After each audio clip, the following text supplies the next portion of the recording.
Welcome to the Resurrection and Waiting podcast with Pastor Eddie Briery. We're having raw, real, and transparent conversations about how God meets us in the dead places of our lives. Click subscribe to follow us on the journey, and we hope you find life in this episode of the Resurrection and Waiting podcast. What's up, guys? It's Pastor Eddie Briery, and I want to formally welcome you to the Resurrection and Waiting podcast. The excitement, the encouragement has been off the charts for the release of this podcast, and we cannot wait for you guys to go on this journey with us. This morning, I want to take just a few minutes and tell you a little bit about the heartbeat behind Resurrection and Waiting. Over the next several days, weeks, months, years, you guys are going to hear story after story about how people invited God into the dead places of their lives.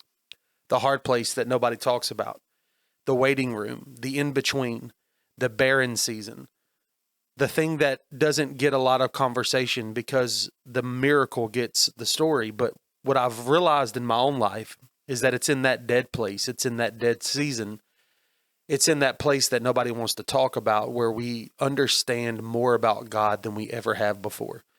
Because when we bring him into that place, he reveals himself to us on a deeper level than we've ever experienced. So Resurrection and Waiting exists to do just that, invite God into the dead places of our lives. It's a story that you're going to hear unfold over the next several episodes that was rooted in a very real conversation that I had with God one morning at 12:37. When God spoke to me and said, "Eddie, there are parts of your life that if I don't speak to or touch, those things will stay dead. Because only Jesus brings life."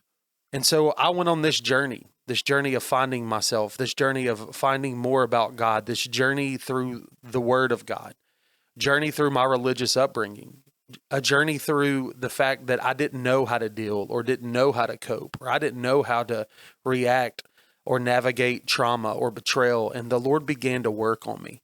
And as the Lord began to work on me, I just began to pay attention to what the Spirit is doing. And this is a product of that conversation between me and God in the lonely place. Me and God in the backyard, me and God in the living room, me and God driving down the road. The things that he taught me and the thing that I did not want to talk about. Resurrection and Waiting is prayerfully going to become this hub of hope.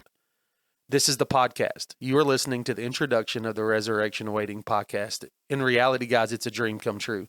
It was just 2.5 weeks ago that I woke up with the desire to do this, ordered some equipment, some guys got behind the vision, and bam, here we are. Prayerfully, hundreds of thousands of people are going to be listening to this podcast all across the country, maybe even the globe, and finding hope for the dead place of their life. So it's a podcast. It's also going to become a book.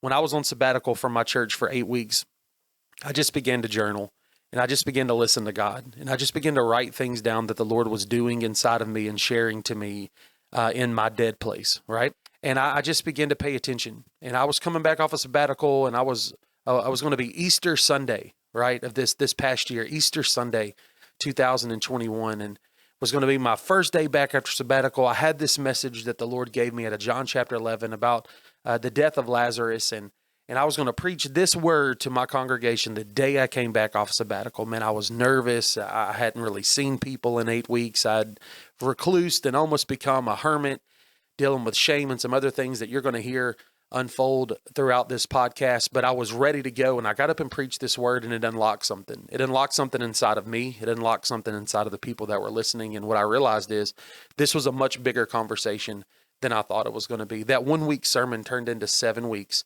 which has now been transcribed into written form, and we'll begin editing those things and adding some in-between chapters, because the truth is, if you're a pastor or leader or in ministry or a high-capacity secular world position, the truth is you all have things in your life that you're scared to death to talk about because you have a fear that it's going to cost you your job, your career, maybe even compromise your calling. And I get that. And I've walked through that, and I'm walking through that. And I want you to know that there's still hope in that place too.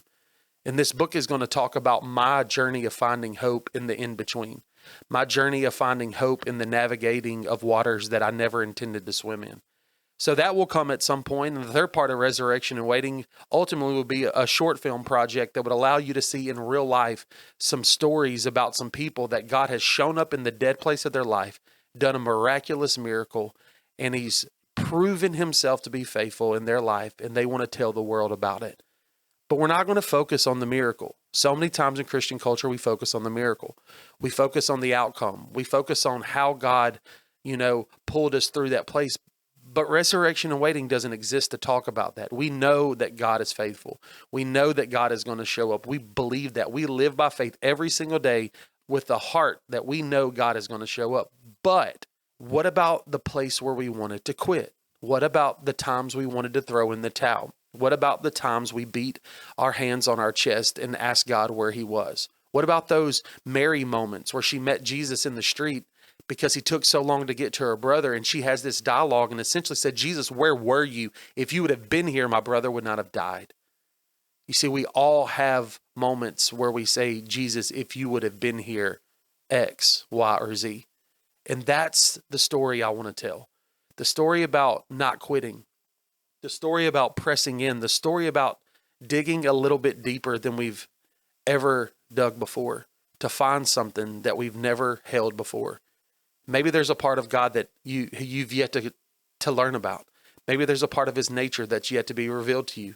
Maybe there's a part of the word that's never come alive to you because you don't feel like you can resonate with that. Well, my prayer is that through these short films, you would see that everyday people experiencing a miraculous God tells a beautiful story. And that's the stories that we want to tell. So we're going to do a podcast. Man, the lineup for the podcast, you guys, is off the charts. In this next episode, you're going to get to hear from one of my closest friends, and we're going to dive into a topic that I wish more people would talk about because I think it's running rampant in Christian culture today. But as we progress further and further, you're going to hear from people from all over the spectrum, from leadership guys to inner city workers, to therapist friends of mine. Man, we are going to dive in to some raw, real, and transparent conversations that I think will be an extreme blessing to you. There's a couple ways that you can help us. You can help us by sharing the podcast. You can help us by subscribing to the podcast. We'll be on Apple Podcasts. We'll be on Spotify, Amazon Music. You'll be able to watch the podcast on YouTube. We'll even have a landing page that we're going to try to get out to people that can't really navigate the app world, but they know how to get to a website, because we want as many people to experience these conversations as possible. So share away, tell your friends, like our stuff on Facebook, like our stuff on Instagram, because we think there's hope in these conversations, and we want you to help us get that word of hope out. So I'm Eddie Briery. I'm a dad of 3. I'm a pastor. I'm a leader, a speaker. I'm a people person. I'm a 7 on the Enneagram scale. And this is kind of my story.